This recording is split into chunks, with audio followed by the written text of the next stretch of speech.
Hey, what is up YouTube? In this video I'm going to be reviewing the Steelseries Prime Mini Gaming Mouse. I got this last week. It's a pretty new mouse and I've been playing with it and I have a lot of good things to say about it. So as you guys might know, I'm into kind of a small ergo phase, and um, Steelseries just released this and I figured I'd pick it up and review it. So let me just first start by talking about the shape. So this is based off of the Prime, which is based off of the EC2, the Zowie EC2, and I love this shape. It's super natural to grip with my 90 by 10 centimeter hands and claw grip, and they're just some very small design principles which, there's such nice touches on this mouse. On the left side, you have this thumb groove, which is it's huge. It's great for your thumb. Your thumb just slots into there and it's perfect. On the main triggers, you have these comfort curves which feel incredibly natural to just put your fingers on. And on the right side, uh, even though there's not really a flare, my ring and pinky fingers feel super secure because of the way that the base it slopes in halfway. So it's mostly flat, but then there's like a lip that goes inwards towards the base, which is just perfect. Um, Overall, the shape is amazing. It's a really good natural feeling shape. And if you're somebody that's looking to get into an ergo, to look, if you're looking to get into ergo mice, this is a super great starting point because it's not a big mouse. And honestly, I couldn't imagine using a bigger version of this mouse. So I'm glad I went with the Prime Mini. With that being said, I didn't aim as well with this mouse as I thought I would, and I think it's my personal observations, but I think my biggest issue with this mouse is the left side, and with any EC2 clone really, is the fact that the left side is so much higher than the right side, that there's like ergo tilt. When I grip the mouse, it it almost feels as if you're kind of just like, it feels like half the mouse is just missing on the right side, or there's too much on the left side between my index and my thumb. And it just doesn't feel normal. And when I'm aiming, sometimes it can feel really unwieldy. Um, I personally, my favorite ergo shapes have been like the MM731, the G403, and the MP01S, and none of them have nearly as aggressive of a tilt in the buttons as this mouse does, the Steelseries Prime or the EC2 or whatnot. And that's my least favorite feature of this shape. You may be a huge fan of that, and you may love that, and you will love this shape. But personally, I didn't aim as well with it. But then again, I'm somebody who has spent a decade playing on ambi mice.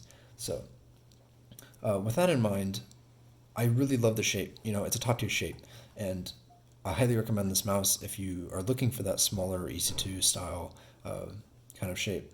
And yeah, that's really all I have to say in terms of that. So let me get into the build quality and the other stuff. So the build quality on my copy is absolutely superb. There's no creaking, nothing. It feels like a tank. And this mouse clocks in at like 61 grams. So it feels, the weight distribution is perfect. And honestly, top marks to Steelseries for releasing a mouse like this, as well built as it is. Let me talk about the cable real quick because this cable is like, it's kind of trash. It's like not really, okay, it's not trash, but it's not good. I've been using the MM731 cable. This is a legitimately good cable. But this cable is sort of just like the Razer Viper cables. It's fine. It's not good. I, yeah. Um, that's whatever. But what I really love about this mouse are these clicks.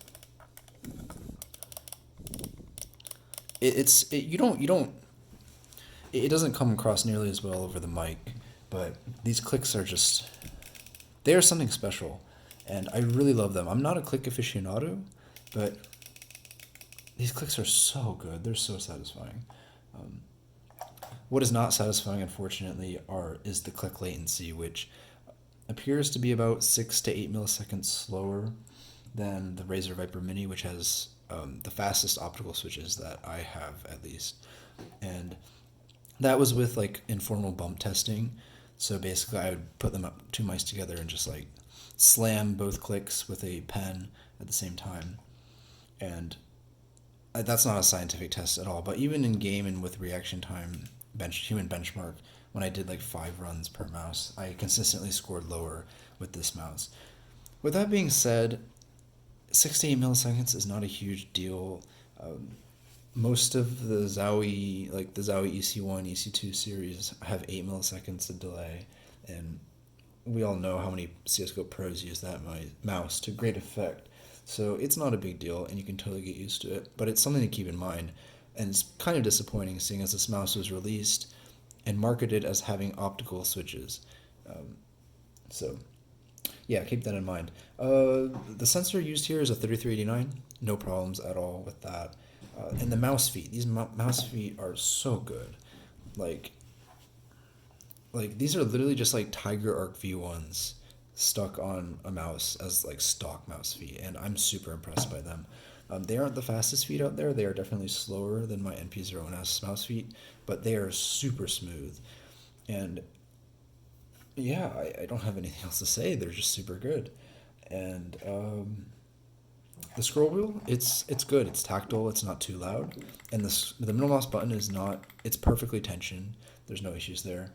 The side buttons, I don't know why Steelseries has this thing with making their side buttons like have a diamond shape, but I feel like it should just be flat.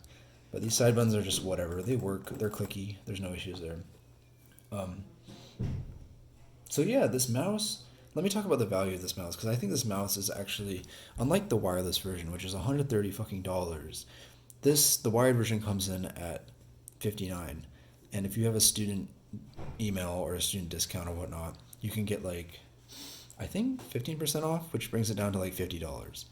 For $50, you get a mouse with top tier mouse feet, top tier clicks, a top tier shape, um, top tier build quality. Like this mouse is insanely good for $59. The wireless version, not so much. $130 for this in wireless form would have to have zero click latency. Would have to have probably a better sensor, and also do backflips on my mouse pad because $130 is a lot of money. But for $59, this mouse is really good value. And if you're looking to get into ergo mice or small ergo mice, I highly recommend it. Um, you know, yeah, there's nothing else to really say. Let me add that the coating on this mouse is good. It's kind of like this rough, rubberized kind of coating. It's a really good coating, and it doesn't pick up fingerprints the uh, unlike the NP01S coating. So top marks for that. So yeah, that's all I have to say about this mouse. And if you enjoyed the video, leave a like, comment, or subscribe.